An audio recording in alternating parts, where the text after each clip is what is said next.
معبر رفح مفتوح على مدار ال 24 ساعة في ال7 أيام في ال 30 يوم.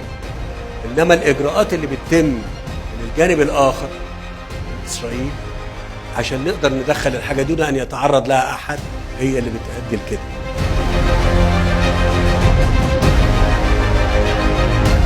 عملية منع المياه والوقود والكهرباء ودخول المساعدات إلى القطاع هو الهدف النهائي في النهاية، هو نقل المواطنين الفلسطينيين من القطاع إلى مصر، وهذا أمر نحن نرفض تصفية القضية الفلسطينية والتهجير إلى سيناء.